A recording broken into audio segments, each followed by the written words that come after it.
Olá, mestre, professor José Neto. Resolvi gravar esse vídeo para você por conta de uma questão que está me preocupando. Alguns comentários que eu tenho recebido, tanto em postagem no meu feed lá no Instagram, quando eu também abro caixinhas de perguntas. Algumas pessoas colocam o seguinte: professor, eu não confio mais, eu não acredito mais na seleção de mestrado, por conta que naquela universidade só passa quem é afiliado de determinado professor, quem veio daquela instituição. Alguns falam o seguinte: professor, eu me formei numa instituição particular, então naquela pública talvez eu não consiga passar porque só passam quem se formou naquela pública. Mas o que acontece? Às vezes isso está relacionado a crenças, né? A gente tem a crença de que se eu vim de uma particular, eu não consigo vaga numa pública, porque só passa no mestrado da pública quem se formou naquela pública. Eu não consigo passar na vaga para determinado professor, porque para aquele professor só passa os orientandos dele de iniciação científica ou algum protegido daquele professor. Naquela instituição, naquele programa de pós-graduação, não entra ninguém que não bajule determinado professor ou que não esteja ali circulando entre eles. Às vezes isso pode ser crença, sim. Porque existe, sim, essa questão do telefone sem fio, né? Às vezes você nem conhece, você nem se colocou para investigar como que aquele programa funciona, mas você ouviu alguém falar que lá funciona assim. E por conta de que naquele programa funciona assim, você não vai conseguir ser aprovado. E aí você compra essa ideia, essa pré-definição, esse pré-conceito sobre aquele programa, sobre aquele orientador, sobre aquela instituição, e muitas vezes você nem se submete à seleção, porque você parte do princípio de que, para que eu vou fazer aquela seleção se eu não faço parte desse núcleo, se eu não sou um QI, né, um indicado, e então eu não vou passar. E algumas pessoas acabam prestando seleção e elas não são aprovadas, e aí elas reforçam isso também. Eu não fui aprovado por conta disso. Ou seja, acaba utilizando essas questões como um motivo da sua não aprovação, e aí elas acabam reverberando isso. Naquele programa não passa, para aquele orientador só passa quem é bajulador dele, e assim etc.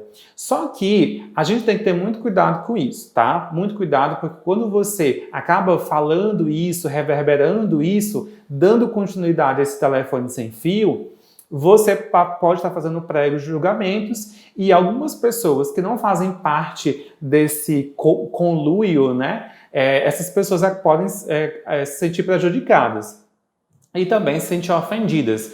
Porque, gente, olha, numa seleção de mestrado, geralmente você tem 20 vagas, 25 vagas, 30 vagas. Tem algumas seleções com menos vagas, outras seleções com mais vagas. Quer dizer que para aquelas 20 vagas, aquelas 20 pessoas, elas têm a mesma história de vida, a mesma trajetória? Eu creio que não. Eu fiz mestrado, eu fiz doutorado, estou agora no pós-doutorado, e eu fiz isso tudo em uma federal, e eu não fiz graduação nessa federal. A minha orientadora de mestrado, né, o meu contato com ela só foi quando eu realmente passei na seleção de mestrado. Então eu não conhecia essa orientadora, eu nunca tinha tido um contato com ela, nunca tinha sido orientado com ela, e eu consegui vaga para ela. Só que antes de eu entrar nesse programa, eu ouvia também essas histórias. Lá na federal só passa quem é daquele programa, isso e aquilo outro. Então isso eram histórias que foram contadas para mim e que de determinados momentos eu acabei comprando. Só que eu não levei isso adiante, isso não ficou impregnado na minha cabeça e não foi um fator limitante para que eu pudesse prestar a seleção para aquele programa, tá? Quando eu fiz a primeira vez e eu não passei, eu não acreditei que fosse por conta disso. Tem outros vídeos meus falando aqui sobre a questão de eu não ter sido aprovado na primeira seleção. Foram por outros motivos. Eu nunca me apeguei a essas histórias que tinham sido contadas para mim. Então, quando eu fui tentar a segunda vez, eu já não tinha mais isso, eu não tinha isso na minha cabeça, não era uma coisa que pautasse o meu comportamento frente àquela seleção, tá? Então, o que eu quero te dizer, se você já ouviu falar sobre isso, se você traz isso com você, que você tente tirar, se desvencilhe desses pensamentos, desses sentimentos. Por quê? eu não vou te afirmar que isso não acontece. Tá, pode acontecer um fato, um evento ou outro acontece sim, mas quando a gente generaliza, é como eu disse, a gente pode estar aí prejudicando outras pessoas com esse preconceito que a gente leva e reverbera, tá? A gente traz com a gente reverbera aí para as outras pessoas. Os programas de pós-graduação, eles têm uma comissão de seleção e, geralmente, existem divisões aí nessas comissões de pós-graduação de seleção, que é o seguinte, existe um grupo de professores que corrige a prova escrita. Entre essas pessoas que corrigem a prova escrita, essa prova escrita não pode ser identificada, você não pode colocar seu nome, não é corrigida por apenas um professor, são no mínimo 2 professores que corrigem isso independentemente, e aí você tem a nota dessa prova escrita, é a média das notas que foram dadas por esses 2 professores. Nas entrevistas, existem seleções em que o possível orientador não participa da entrevista, tem seleções sim que ele participa, mas não é só ele, existem outros professores também que fazem parte da entrevista. Então, existem estratégias que são pensadas pelas comissões de seleção para diminuir aí essa pessoalidade e talvez essa forma de favorecer um candidato ou outro candidato. Às vezes a gente traz essa questão de que determinadas pessoas só passam lá quem é daquela instituição ou aquilo outro. Por quê? Porque essas pessoas, por terem sido alunas de graduação daqueles orientadores, ter feito iniciação científica com aqueles professores, eles já conhecem a forma de pensar, eles já sabem como que aquela instituição funciona, então eles já têm ali um ponto positivo, né, um saldo positivo de saber como que a cabeça dos orientadores funcionam, como que eles entendem pesquisa, e aí fica mais fácil para eles sentarem e escreverem um projeto que esteja mais alinhado àqueles professores, tá? Mas isso muitas vezes não quer dizer que ele só passou por conta disso, porque ele foi orientando daquele orientador lá na graduação ou fez iniciação científica com aquele professor ou com aquela professora. Então, parta do princípio disso, de que a vantagem muitas vezes de uma pessoa em relação a você que não é daquela instituição é por conta disso, pela experiência que ele tem com aquele professor na graduação. Mas o que eu falo para os meus alunos é o seguinte, você consegue vencer isso, né, um suposto candidato favorito de um professor, de um orientador, quando você constrói um bom projeto e quando você elabora estratégias para aquela seleção.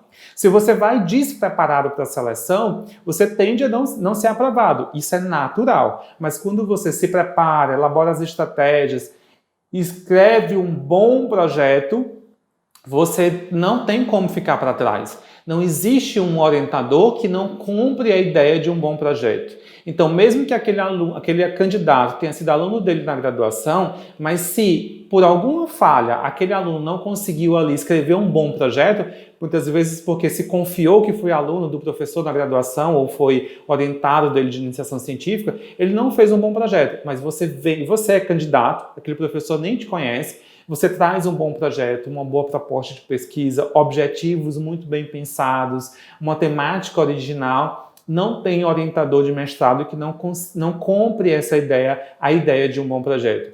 Por quê? Não adianta aquele professor, ele dá prioridades ao seu aluno que for da graduação, se aquele aluno de graduação, ele não tem experiência com pesquisa e não for muito bom. Por quê? Nenhum orientador de mestrado quer um aluno ruim, um mestrando ruim, que é talvez um mestrando que não consiga dar conta da sua pesquisa e que desiste daqui a alguns meses, tá? A desistência dentro de um programa de pós-graduação é muito prejudicial. É prejudicial, né? Queima o filme do orientador e é extremamente prejudicial para o programa de pós-graduação nas avaliações que são feitas pelo Ministério da Educação, tá? Então, assim, aluno que desiste, dissertação que não é defendida dentro dos 24 meses, aquele programa de pós-graduação perde ponto. Então, assim, se você é de fora, mas você vem com uma boa proposta, você mostra, você convence aquele professor de que você é bom realmente, que você sabe fazer, né, que você não quer brincar, você não está entrando ali para aprender, você quer ali fazer a sua pesquisa. Então, quando você faz isso, qualquer orientador compra essa ideia e você consegue a aprovação, tá? Então, não parta desse princípio, porque quando a gente parte desses princípios, a gente compra essas ideias, a gente acaba sentindo muitas vezes inveja, né? Inveja do fulano que entrou. E aí a inveja, ela é responsável por outros sentimentos. Raiva, frustração, depressão, são sentimentos oriundos da inveja. E aí, caso você sinta isso, acho que é bem para refletir mesmo, para que você reflita o quanto que você estava preparado para ter sido aprovado naquela seleção e você não foi. Ou mesmo você nem tentou, porque você ficou comprando ideias erradas, crenças limitantes, né? Que não são suas, você ouviu, ou você criou, né? Porque crença a gente cria também. Então, assim, quanto que você estava preparado realmente? O quanto que você não queria ser aquela pessoa que no seu julgamento é o beneficiado por aquele professor.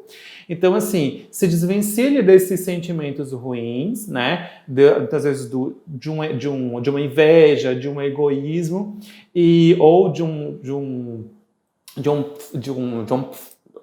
falso privilégio que talvez você não tenha, e coloque e vista a capa da humildade, de pensar o quanto que você estava preparado de fato para essa seleção e o fato de você não ter sido aprovado, tá? Porque quando a gente pensa assim, eu não passei porque o outro tomou a minha vaga, certo? A vaga já era sua. Quem te garante que a vaga era sua?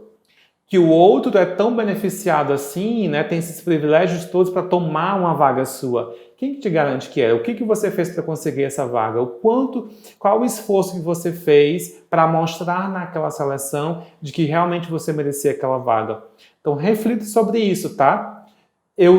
Isso me preocupa por conta disso, porque as pessoas muitas vezes elas compram ideias, elas não acreditam em si, né? Elas acabam comprando essas ideias, sentindo frustração, raiva, alimentando sentimentos de baixa vibração que prejudicam elas não só no processo seletivo, mas para a vida mesmo, né? Acaba ali levando esse rancor e falando mal do programa e, como eu disse, outras pessoas que não tem nada a ver com esse suposto beneficiamento aí de aprovação, acabam levando essa fama de também serem beneficiados e de não terem a capacidade de estar lá dentro daquele programa por conta dessas falsas ideias que são disseminadas ou que foram aí compradas ou criadas por determinada pessoa ou por você mesmo.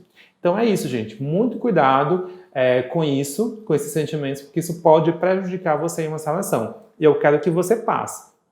Se você me acompanha, você sabe que eu defendo a ideia de que o primeiro passo que você tem que fazer para ser aprovado no mestrado é trabalhar a sua mentalidade. Se você não trabalha a sua mentalidade, não adianta todo o resto, porque você não tem a base, que são os teus pensamentos e a qualidade dos teus sentimentos frente à seleção que você vai enfrentar, tá ok? É isso. Se você gostou desse vídeo, curte, comenta e compartilha. Eu sempre acabo esquecendo de falar isso, eu lembro assim, de repente.